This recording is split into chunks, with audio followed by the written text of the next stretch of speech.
3 жылдық еңбек Escalade Cadillac 6 боксты сервис. Бүгін біз Фарон кезектеміз. Кеттік.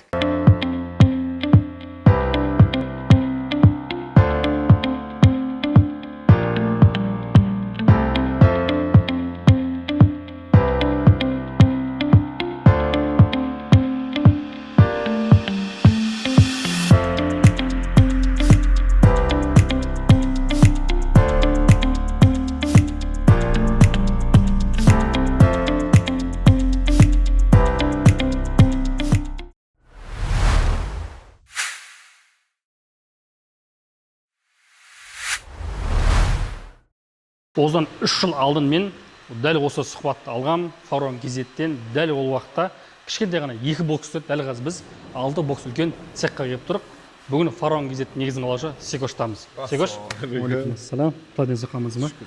Так, келдік, араға 3 жыл салып. Толық кәсібіңді шолайын деп, өзгеріспен жалпы нағыз бағыттар зерттейін деп. Өзгеріс енді өте көп. Бірінші өзгеріс Сегош, мадан бастайықшы. Құтты болсын. Так, қаншаға түсті бұл? Енді білмеймін қазір средний цена. Өзім айтпай қойын қаншаға алғанымды. Примерно средний ценасы бір 30 миллион шығар. 30 миллион? Алтта? 2. Алтта 2.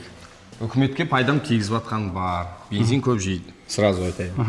Налог 800 мың теңге деп. 100-ге? 100-ге осы 30.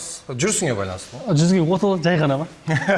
Так, бұдан алдын біз 3 жыл алдын сұхбат алған кезде Сегошта 70 автокөлігі болды. Одан кейін X5 болды, одан кейін дәл қазір көрініс Cadillac Escalade. Так, Сегош, үшін новый сервис келіп тұр қазір. 6 боксты сервис. Өте керемет, жетістік көріп тұрық жалпы, сол үшін келіп көрмекшіміз. Так, айтпақша, бұл жерде нақты біз не түсіруге келдік, Сегош? Осыған бір боксты ашу үшін қанша кетті, жалпы қазір сұранысы қалай бұл салаға, сол сұраққа кішірін сұраныс бұл кәсіпті негізі қазір көбісі бір 2 миллионмен бастап кететін кәсіп негізі жалпы. Мысалы, давайте бір бокс алайықшы, ішке кіріп тұр бе? Мысалы, бір боксты алдық, кез келген автомойка болсын, басқа болсын. Қаншамен осы кәсіп бастап кете аламыз біз? Бір боксты арендаға мысалы 150-200 мың теңгеге алдым. Товарыңмен печка, корректировкаң болса, или профессиональный покат жұмыс жасамайын десең, енді сол 2 миллионмен бастап кетуге болады. Бастап кетеді бізге. Ең бастысы обучение болса. Так, бұл жерде жалпы кез келген автокөліктің біз фарасын ауыстыра аламыз. Ең қарапайым көліктің фарасы мен ең жоғарғы фараның автокөліктің фарасының кішігірім шолу жасап кетші. Енді қарапайым, ол всегда қарапайым. Мына жерде қарапайым деп айта алмаймын, өйткені бұл уже AFS-ный фара болады, жаңағындай умный фара дейді, жоғары төмен, оңға солға деген сияқты. Простой сол бізде Camry 30, 40, 50, 55 солар кете береді ғой, тұр кішкене. Оңайырақ тұр. Оларға бір фараға біз 25 мың теңге, 30 мың теңге. Негізі несе? Жоқ, ол жерде клиенттің таңдауы бойынша баға өседі. Мысалы, көрпеге қарап көсілдейді қазақта, көрпең ұзын болса, ол соза береді ара қарата. Кете береді бағалар. Средний қанша, мысалы, Toyota 30-ға, мысалы, біз қанша мың теңгеге біз фара сала аламыз? Яғни билет сала аламыз. Менде арзаны, жаңағындай базарский тема жоқ. Шын айтамын, мен өзім алып келемін Қытайдан тікелей. Мен жақсысын клиенттеріме бергендіктен осылай кереметте өсіп жатқанында бар. Менде 110 мың теңгеден басталады. Под ключ. Бір көлікке средний 110 мың теңге басталады. Ең жоғарғы? Жоғарғысы, мысалы, бізде клиентіміз келе жатыр, менікін новый Cadillac Escalade, Қостанайдан келе жатыр. Ол жақта салатын мамандар жоқ екен да. Ол кісіге біз примерно бір 450 мың теңге есептеп бердік. Ең жоғарғы автокөлікке 450 мың теңге шамамен. Бұл жерде таза маржа қанша? Мына көліктен примерно бір 30% қалады. 30% қалады? Керемет. Яғни бір автокөліктен кем дегенде 30% қалады. Жақсы. Так, новый сервис. Орналасқан адресқа шикарный. Сенің сөзің шикарный сөзің.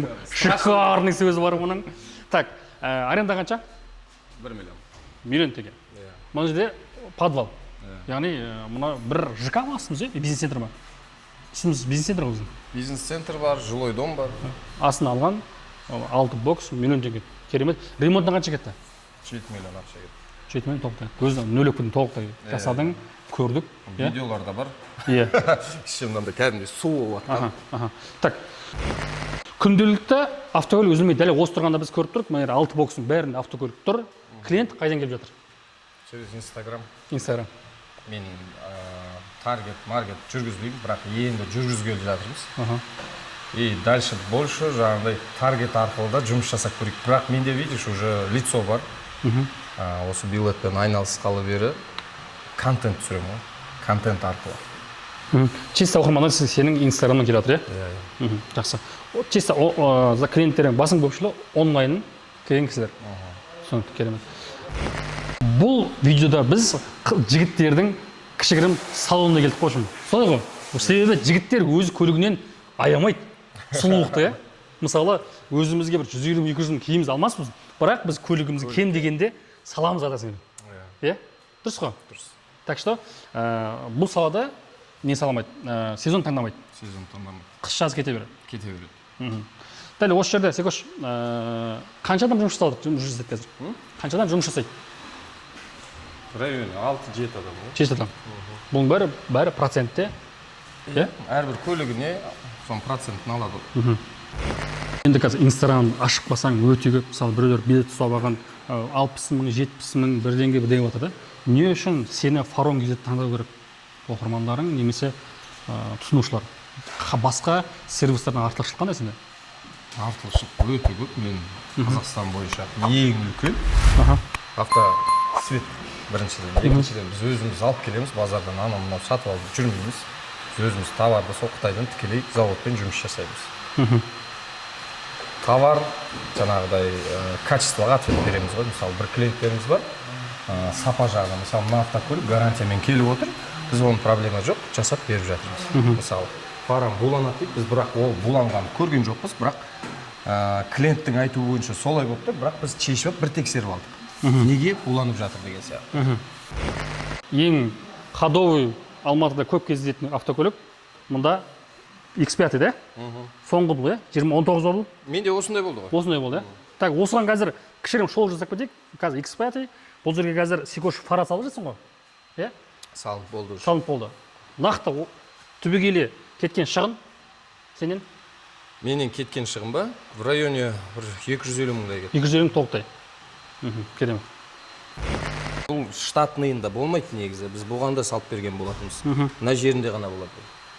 Біз 2 билет лазерный қойған болатынбыз. Қазақ, бұл жерде Toyota 50-лікті көріп тұрып, енді қазақтың самый брендовый көлік қой. Тоқ, дұрыс па? Сұранысқа ие. Так, бұл жерде біз көре аламыз, Секош, не салдың? Бұған тоже билет модуль. Бұл да AFS-ный болып келеді. Бұл Camry европеец болғанмен, бұл Япошка деп аталады, өйткені ана AFS бар жаңағы жоғары төмен дегенше. Бірақ умный фарасы бар бұда. Жалпы бұған қанша кетті? Қанша орнатып жатсың? Примерно мұнан 140 мыңға ма орнатқан шығармыз? Toyota 50-ке Фарон KZ нақты 150 мың теңгеге 140 мыңға керемет билет салып береді. Бұл жерде тағы бір үлкен бір сұрақ. Секош, алдында біз сұхбатта осыдан 3 жыл алдында сұрақ қойған. Не үшін Фарон KZ? Включи фару деп тұр ғой. Фараон дейді. Фараон, Қос оф он деген бар еді ғой. Сол ғой. Яғни бұл жерде басқа бағыт емес, нақты прям жанама түрде цифр Фараон болды, солай түсінеміз. Давайте енді қазір кішігірім нені көрдік, цехты көрдік, енді қазір офиста керемет дүние бар. Келіп жүріңіздер соң көріңіз. Так, Секошта, яғни Секош Фарон KZ-те қазір өте тренд болып отқан тек қазақи бұйымдар, қазақи заттарға сатылып жатыр. Солай ғой. Мына жерде көріп тұрмын, қасқыр, көксерек, тағы қыран, жорға. Қазір жорға деген үлкен бренд болды, сенде пайда болды. Яғни Фарон KZ-те жорға деген қазақи брендпен билет сатылып жатыр. Көрсек болады ма? Жорға бар ма? Болады. Мынау біздегі Жорға Қазақстан компаниясын основать еткен болатын. Жалпы бұл билеттерді сол Қытайдан заводтан тікелей алдыртып, мысалы, мынау қытайша жазу, орысша жазу, басқа шет елдің жазуларын бәрін алып тастап, өзімізде де бір өнім болсын деген сияқты. Мынау ішіндегі нұсқаулығы қазақша. Негізі бұл товарка, Қытайдың товаркасы мойындау керек, бірақ бізде Фарон KZ-те осының барлығын қазақи нұсқада алып келген, көрдіңіз бе? Өнім нұсқасы дейді. Мынаның бәрін өзіміз жазғанбыз. Жалпы мынаның бәрін кәсіби тұтынушылар қызмет көрсету сапасын, чтобы біздің қазекеңдерде де бірдеңе болсын деген сияқты. Әрбір бір магазинге кірсең де қазақша жазу көрмейсің, бәрі ағылшынша немесе орысша болып тұр да. бірақ оны біз өзіміз істемесек оны кім істейді деген сияқты. Керемет. Сонымен қазақша брендпен осылай дамытып жатқаным бар. Ал брендті дамыту өте қиын нәрсе екен. Өйткені мен барымды салдым осы жорғаға. Цифр міндетті түрде қажет. Фарон Кизеттің таза 1 айлық табысы 10 миллион. Айлық табысы 10 миллион. Бекіте аламын ба? Бекіте аласың. Яғни Фарон Кизеттің 1 айлық таза табысы. Жоқ, мен негізі бұл табысты, мысалы, сервисті Фарон Кизет көтерілді, бүйтті, сөйтті. Сервис болып қалды. Ал мендегі қазіргі мақсатым мына жорғаны дамыту. Қазір мысалы товар тұр ана жерде бір 6-7 штук, оны уже Россияға жібергелі жатырмыз. Ертең орыс братандарымыз дейміз ба, орыс ағаларымыз дейміз ба, олар ертең түсіреді. У казахов появился жаңағыдай бренд жорға Қазақстан деген сияқты. Вот казахский бренд, вот подключим, жақсы жанады деген сияқты. И ертеңде өзбектеріміз де алғалы жатыр. Өзбек ағаларымыз. Олар да ертең жаңағыдай әкелеріміздің, қазақ әкелеріміздің жаңағыдай бренді деген сияқты сөйтіп Осым Азияға шыққым келіп жүр ғой сөйтіп. Керемет. Айтпақшы, Қазақстанда қанша нүкте бар Фаронның? 14 болғанбыз, бір екеуі жабылып қалды. Белгілі бір себептермен. Қалғандары жұмыс жасап жүр. Ана жерде картадан көрсетіп белгілеп қойғам. Яғни 12 қалада қазір Фарон Кизет жұмыс жасап жатыр. Жұмыс жасап жатыр. Керемет. Олар франшиза ғой? Франшиза. Сикош, тағы бір қолға салайын. Егер де мен оқырмандарымның арасынан осы кәсіпті үйренемін деген без проблем. Менде ол обучение бар ма? Обучение бар. Бір адамға обучение бар. Бар. Ол бір адам келді, осы номерге хабарласты. Ол франшиза алам деген адам болатын болса, ол мен өзім үйретемін оны. Бизнес жағын қалай жүргізу керек екен, мысалы, ол тек қана мына жерде билет саласын ғана үйреніп қоймай, ол мен жүріп те уже практика алады деген сияқты. Оны өзім ертіп алып жүріп, чөп-чөп деген сияқты толықтай. Бір адам қанша уақытта осы автосервис, яғни фара ауыстыру саласын қанша уақыт үйреніп кете алады? Осын айтып кетейін. Жалпы қазақта бір керемет сөз бар. Жаңа сүйекке Құдай бермесе, сүйкеген ақыл не болсын дейді.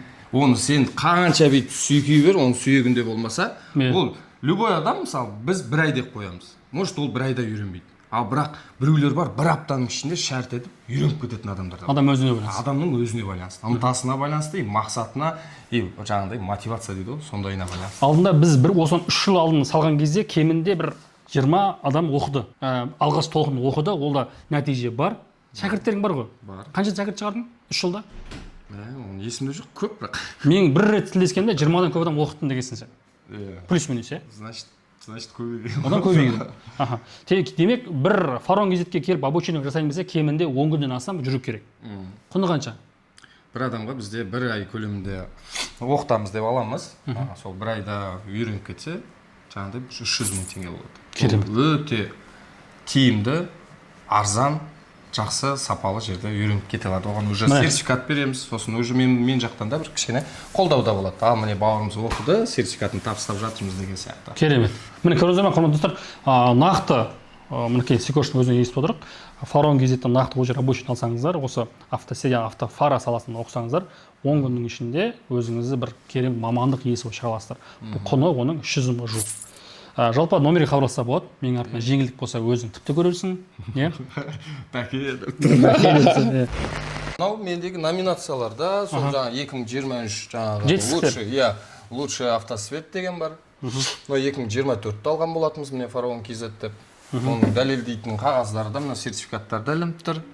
Мысалы, официальный дилер курс деген де бар мысалы. И енді құдай қаласа уже өзіміздің қазақша бренд болғалы жатыр. Енді Алла қалап, мен барымды сол жаққа салып жатқаным бар емен. Сикош, айтпақшы тағы мәселе, егер де енді бұл жерде курс оқығаннан кейін көбісі сөйледі, біз үйрендік, біз клиент қайдан табамыз дейді. Маркетинг саласына шамалы үйретесің ғой? Үйретемін. Бастамасы, шын айтамын, рекламасыз сен жұмысың жүрмейді. Сосын, мысалы, менің франшиза алған балаларымның барлығы да, жаңағыдай сразу телефон ұстап, блогер болып кеткен жоқ. Қазір әрбірі жақсы сөйлейді. Экранға, камераға деген сияқты. Мен онымен мақтан алам. Мысалы, мен мақтан алам, Ақтаудың франшизасына мақтан алам, мысалы. Давайте, ол жерде бір сұрақ қойын, сөзін бөлейін. Ақтауда өйстің, Ақтауда, мысалы, сенің франшизерің бар. Қазіргі олардың сенің есегің бойынша айлық табысы қанша? Жақын арада қазір ол үй салып жатыр Алматы қаласында. Енді үй сосын Камри 70 алды алдында. наличкаға 13 миллион 700-ге ма. Вот. И табысы уже басында өзі жұмыс жасап жүрді, одан кейін уже бір 2 шәкірт тәрбиелеп, соны үйретіп, енді өзі Алматыда жүр. Негізі Алматының баласы ол. Ақтаудың франшизасын алған. Вот. Атырауда жақсы жұмыс жасап жатыр. Семей, Өскемендер бар, мысалы Семейде вообще магазин бар. Нәтиже бар. Нәтижелер бар, иә. Енді әркім әрқалай. Дұрыс. Мысалы Талдықорған кеше ғана ашылдық, бірақ оның өзі де әлі ұрып жатыр әйтеуір. Көрдім. Иә. Соңғы ашылған Талдықорған қаласында ашылды. Иә. Есік базар жоқ, вообще есік қаласы бар, әлі жұмыс істеп жатыр. Айта салайыншы. Мысалы, егер де сенде обучение оқыды, 300 мың теңге төлеп, ол тұрады оқыды, одан кейін бір боксты алу үшін примерно 2 миллион теңге жоқ ақша болу керек, қаражат болу керек, сонымен өз кәсібін аша алады. Басып кете алады, иә. Болды. Мінекей, құрметті достар, сіздерге нақты жоба, нақты жұмыс, ер азаматтар арналған Алматыда, басқа қала болсын, егер де осы кәсіпті үйренемін десеңіздер, номерге хабарласып, Секоштан толық ақпарат аласыздар. Ал Секош, сұхбат бергенге рахмет, сенің кәсібің өрлей берсін. Мінекей, араға 3 жыл салып, нақты нәтижемен, нақты цифрмен келіп отырық. Сол үшін мен осы кәсіптайым, яғни кәсіп жобасына нақты біздің жетістігіміз деп сіздерге түсіруге келіп жатырмын. Секош, рахмет, сұхбатың Алла берекесін берсін, қазақтың жорғасы жорғалай берсін. Рахмет, Секош. Давайте. Ал арнаға тіркел, достарыңа жібер, егер де қажет болса хабарлас.